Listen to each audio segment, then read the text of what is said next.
इसमें हम बात करने जा रहे हैं पासिंग मार्क्स के बारे में। जो इंग्लिश एग्जाम है उसके अंदर कितने लाने हैं और कैसे ला सकते हैं, कैसे आप इजीली इंग्लिश के एग्जाम में अच्छा परफॉर्म कर सकते हैं। देखिए, पहले बात हम कर रहे थे कि पासिंग मार्क्स होते कितने हैं। तो आपका पेपर 80 का होता है, जिसका आपको 33% लाना होगा, यानी कि आपको इसमें लगभग 27 के आसपास अगर आप नंबर ले आते हैं, 27 या उससे ज़्यादा, तो आप पास हो जाएंगे। ठीक है, ये किसके लिए? बोर्ड एग्जाम के लिए है। या 10th में हो आप, 11th में हो, 12th में हो, आप किसी भी क्लास में, तो आपको इतना नंबर अगर आप ला रहे हैं 80 में से, तो आप डेफिनेटली पास तो हो जाएंगे। लेकिन इंग्लिश एग्जाम एक ऐसा एग्जाम है जिसमें आप मार्क्स ज़्यादा लाकर अपनी परसेंटेज को बढ़ा सकते हैं। तो इसमें आपको कोशिश रहनी चाहिए कि आप इसमें अच्छे से अच्छे नंबर लेकर आओ। 100 में से आप 70+, 80+, या फिर कई तो 90+ भी जाते हैं। लेकिन अगर आप इस 3 में भी आ जाते हो तो भी ठीक है, कम से कम आपकी कुछ परसेंटेज बनेगी। तो आप टारगेट लेके चलो, कम से कम 80 से तो ऊपर ही लाओ। ठीक है, अब एग्ज़ाम आने वाला है, तो अगर आप पहले आपने पढ़ रखा होगा तो आप ला सकते हो, बस आपको अच्छे से रिवीजन करना होगा। तो पहला आपका काम ये रहेगा कि आप जो चैप्टर पढ़ रखे हैं उसको रिवाइज कर लो, जो पढ़ रखे हैं उसको रिवाइज कर लो, और जो नया होगा उसको आप बाद में कर सकते हो। पहले जितना आता है उसको रिवाइज अप कर लिया।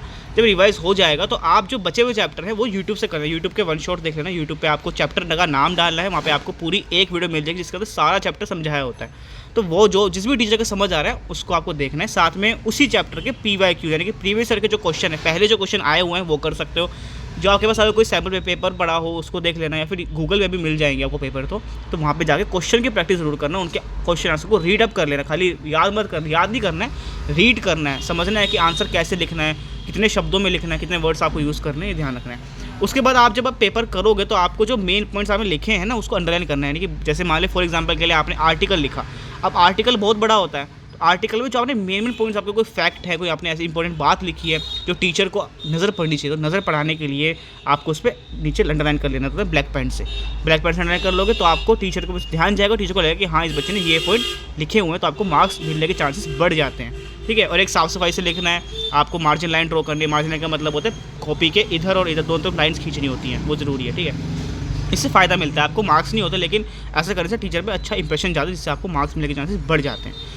फिर आप जो है ये ध्यान रखना कि ग्रामर में क्या आता है। ग्रामर में वो वाली ग्रामर नहीं आती है कि आपको आर्टिकल्स, प्रीपोजिशन, नाउन, प्रोनाउन, है ना, और एरर्स वगैरह, डिडक्शन, वो सब नहीं आता है। इसमें जो ग्रामर आती है 11th और 12th में, वो आपके राइटिंग सेक्शन में होता है। क्या, जैसे कि आर्टिकल हो गया आपका, है ना, आर्टिकल के साथ आपका डिबेट वगैरह, कभी कभी डिबेट के साथ स्पीच आ सकती है, इस तरह की चीज़ें आती हैं, है ना, और नोट मेकिंग आ सकती है।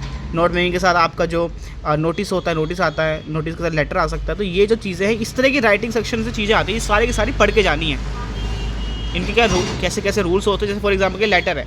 अब लेटर 2 तरह का होता है, फॉर्मल भी होता है, इनफॉर्मल होता है। तो इनफॉर्मल फॉर्म में फ़र्क क्या होता है, इनका फॉर्मेट में क्या फ़र्क है, वो सब चीज़ें आपको पहले से पता होनी चाहिए, ताकि जब एग्ज़ाम में जाओ तो कोई भी गलती ना हो। ठीक है, तो यूट्यूब से ही देख लेना। ये सब पढ़ने के लिए यूट्यूब पे सर्च करो, वहाँ से आप देख के अच्छे समझ कर फिर आप एग्ज़ाम में करोगे तो अच्छे नंबर आपके आ जाएंगे। इस तरह से आप कोशिश करना हो। बाकी आपको डाउट तो कमेंट कीजिएगा, और आपको कोई किसी और टॉपिक वीडियो चाहिए उसके बारे में भी आप बताइएगा। Thank you so much.